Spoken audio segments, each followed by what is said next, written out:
Hello, General Hospital today will reveal Jason had weathered countless storms in his life, both literal and metaphorical, but nothing could have prepared him for the storm that awaited him in the quiet, icy aftermath of rescue.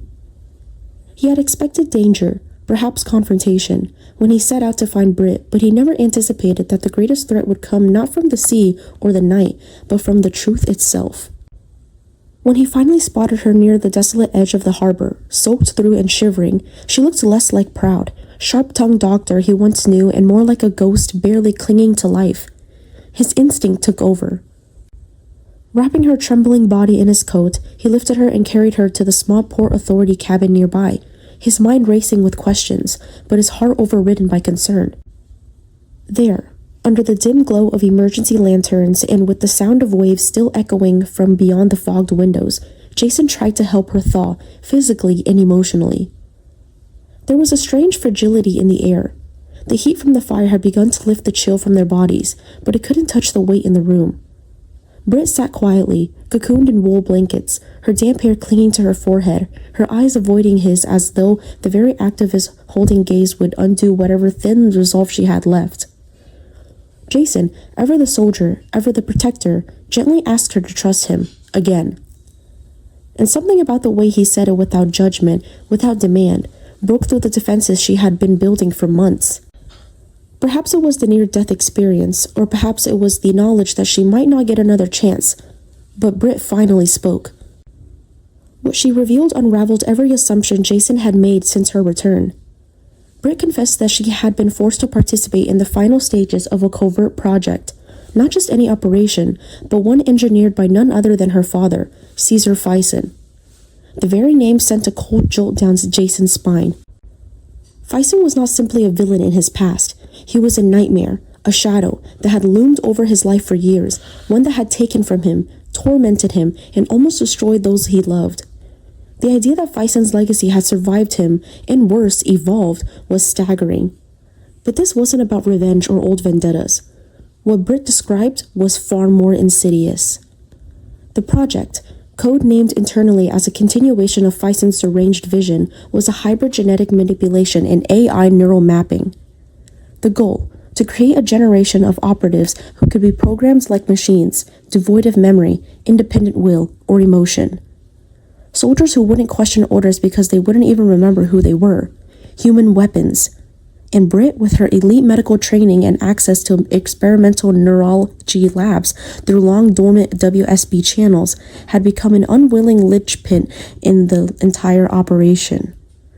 Her participation was not voluntary. She had been coerced, blackmailed, really by forces who promised to accelerate the onset of her Huntington's disease if she resisted. They would cut off her treatments, restrict her access to the clinical trials they had kept her symptoms at bay. Slowly, they would let her waste away. That threat, hanging over her like a silent executioner, had forced her into compliance. Jason felt the floor shift beneath him. The fire still crackled in the corner, but the warmth no longer reached him. Britt had always been difficult, unpredictable, often reckless, but never weak. Hearing her recount the quiet terror of living under someone else's control, being used as a pawn in a game with stakes larger than anyone had imagined, left him stunned. He struggled to reconcile the woman before him, vulnerable, trembling, remorseful, with the image he had held of her in his mind. What haunted him more than the revelation itself was the knowledge that she had borne this burden alone. She had hidden it from him, even as he risked everything to find her. What made it even more damning was the involvement of the WSB, or at least remnants of its rogue factions. Jason had fought against the institution before, had seen firsthand what they were capable of when unregulated. But now it seemed that they hadn't just resurfaced, they had evolved, adapted, and learned to weaponize the very people they once considered liabilities. Britt was both prisoner and tool, and Jason couldn't help but wonder, if they had control over her, who else might be entangled in this clandestine web? How far had it spread? When Jason pressed Britt for names for specifics for the identities of the faceless they, she faltered. Her eyes welled with tears not from fear, but from a devastating sense of conflict. Jason could see it raw and unfiltered. She was torn between survival and betrayal. There was a part of her still trying to protect those secrets, perhaps out of fear, perhaps out of conditioning. perhaps out of a deeper, darker truth that some of the people involved were those Jason might never suspect. Her silence spoke louder than any confession. It told him that whatever she knew, it wasn't just dangerous, it was explosive. In that moment, Jason's sense of trust, already fragile, began to fracture. It wasn't just Britt's omission that wounded him, it was the possibility that everything he had come to believe in since her return was built on a lie. And worse, that Britt might not be the only one lying to him. Somewhere deep inside, a new suspicion began to take root. He thought of Carly, her distant behavior lately, the tension in her voice, the unspoken things hanging between them. Had she known something? Had she suspected Britt was in danger and chosen to say nothing, or worse? Had she been part of some other game entirely? Jason's heart, long hardened by war and betrayal, found itself in unfamiliar territory. Doubt. He doubted Britt's ability to protect herself, doubted his own instincts, doubted even the alliances he had come to rely on. Yet beneath the doubt, another emotion began to stir: resolve. He could not change the past. He could not undo the silence or the secrets. But he could act now.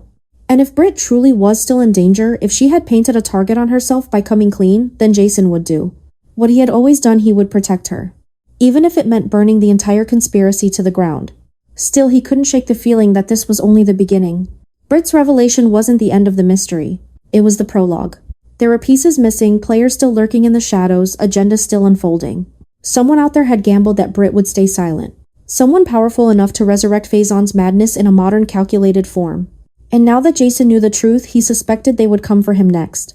Not because he was a threat, but because he would never stop until he unearthed every last secret buried beneath Britt's haunted eyes. The storm that had tossed them against the rocks had passed, but the storm inside Jason Morgan had only just begun. While Jason was still reeling from the avalanche of revelations Britt had laid bare, caught between the echoes of Faison's twisted legacy and the raw fear in Britt's eyes. Another storm was brewing quietly in the background, this one rooted not in laboratories or genetic warfare, but in silence and restraint.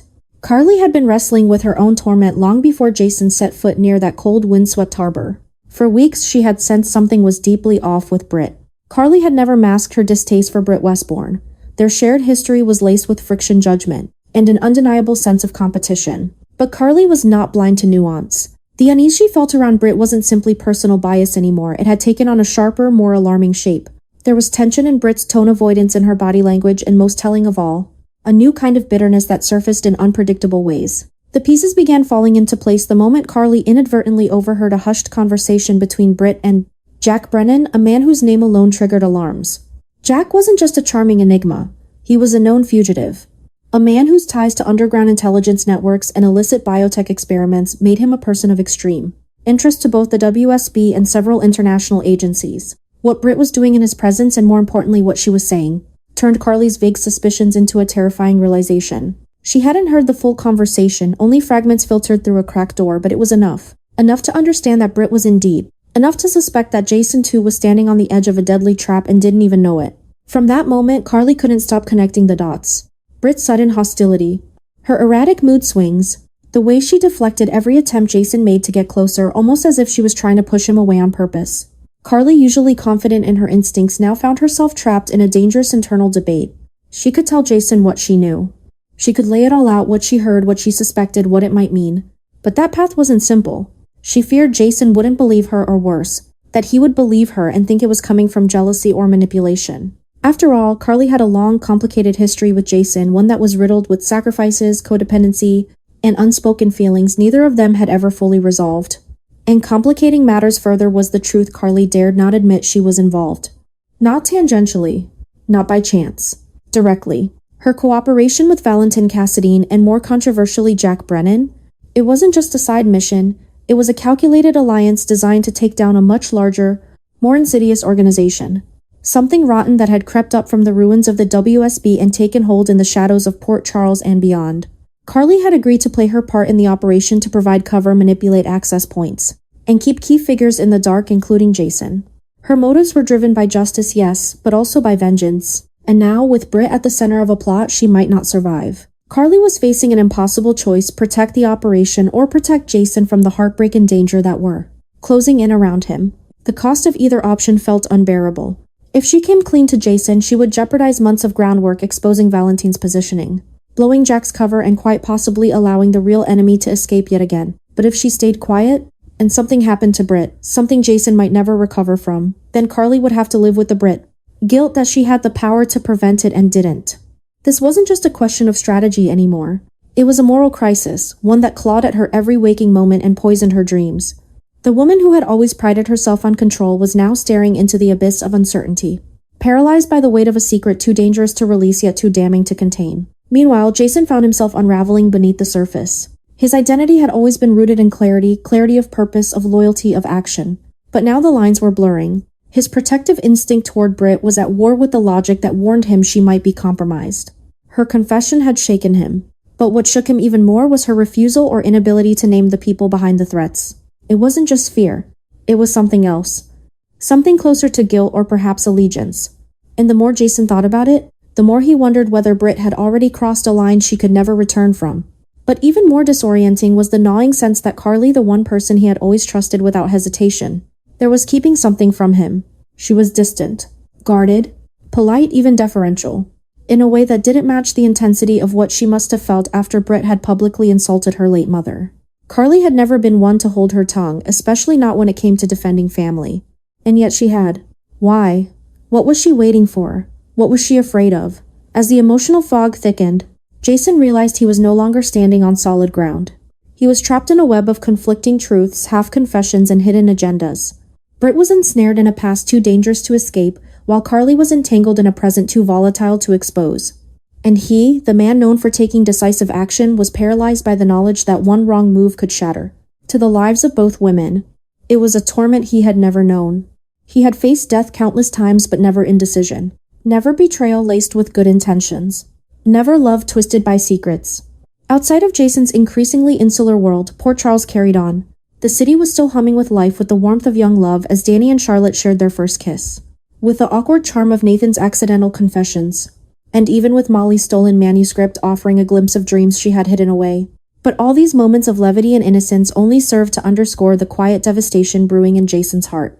While others found comfort in the mundane, he found himself drifting further into a kind of emotional exile. The man who once knew exactly who his enemies were now couldn't be sure who was lying to him, or worse, who was protecting him from the truth in the name of love. In the silence that followed Britt's confession, in the silence that lingered every time Carly avoided his eyes, Jason came to understand something terrifying. He was alone. Not physically, not even emotionally in the traditional sense, but alone in the clarity of his purpose. The two people he had loved and protected most were now two sides of a war he didn't start, and he might be forced to choose between them. Britt with her sins of the past, Carly with her secrets of the present, and Jason caught in the crossfire, with nothing left to hold on to except a resolve to uncover the truth no matter what it cost him. The truth Britt had confessed didn't just alter Jason's perception of her, it shattered the very framework through which he had come to understand their complicated relationship. Once he might have looked back on their connection as a poignant chapter in his chaotic life. Something unexpectedly tender forged in the fires of tragedy and loss. But now that chapter was no longer intact. It had been rewritten, smeared with betrayal, desperation, and the heavy fingerprints of coercion. Nothing was innocent anymore. Every choice Britt had made, every step she had taken away from him, every erratic word and heated outburst, now carried the weight of potential manipulation. The realization crushed him in ways that no physical injury ever had. If the woman he had once trusted was operating under threat, her life, her mind, her very survival hanging in the balance, then how could he begin to discern which of her actions were truly hers? And which had been dictated by unseen forces? Jason knew he couldn't remain still. The revelations had drawn a line in the sand. If he didn't act now, if he didn't uncover the identity and motives of the mysterious they who had ensnared Britt in this web of fear and silence, he would lose more than just her. He could lose himself and worse. Risk the lives of those he had vowed to protect. Because this wasn't just about Britt. Whatever organization had the power to weaponize illness and exploit grief could reach further than either of them could imagine. Britt had been the warning shot. The next target might be someone Jason had never imagined needing to defend. And inaction would be complicity. The fire in the harbor office crackled softly, casting long flickering shadows against the wooden walls. In the quiet, Britt sat curled in her blanket like a child, afraid to move, her eyes glassy. Locked on a distant point only she could see. Jason couldn't bear to look at her, not because of anger or betrayal, but because the pain in her expression reflected too clearly the war raging inside him. He turned away, jaw clenched his entire frame, trembling with a rare vulnerability. Jason Morgan, the enforcer, the protector, the unshakable force that had anchored so many in Port Charles, was afraid. He feared that this time he wouldn't be able to pull someone back from the edge. That no matter how fast he moved or how many threats he eliminated, he would be too late. He feared that Britt had already been consumed by whatever machine Faison and his successors had left behind that. She was merely the first domino in a sequence carefully arranged by enemies who knew exactly how to manipulate his sense of loyalty and guilt. And deep down buried beneath the tactical instincts and the disciplined resolve, he feared something even more intimate, that once again, he had allowed his heart to attach itself to someone he could not save. Jason had always lived with the scars of loss. He wore them silently, privately, turning pain into focus, grief into precision. But this was different. This was not just about a loved one slipping away. This was about the possibility that he had never truly known Britt at all, that even in their most vulnerable moments, she had been acting under the control of something darker, something far more powerful than either of them. And yet, despite everything, he couldn't stop himself from caring. The weight of that contradiction made it hard to breathe. In his mind, he retraced every step, every missed signal, every moment when he should have pushed harder, asked more, stayed longer. He thought about the way she had always seemed to pull back just when they got close, the way her sarcasm masked fear, the way she deflected emotion with sharp wit and medical jargon. And he realized now that those weren't just personality quirks. They were symptoms of a deeper trauma, one that had been festering in silence just beneath the surface. And now the silence was broken. And in its place stood a truth so ugly, so heavy that even he, a man forged in the brutality of moral gray zones, I didn't know how to carry it. He couldn't protect Britt from what she had already lived through. But maybe, just maybe, he could protect her from what was coming. To do that, though, he would have to walk back into the world he thought he had finally left behind, a world of hidden agendas, false alliances, and life-or-death gambits. He would have to confront the legacy of Faison not as a ghost of the past, but as a living threat shaping the present.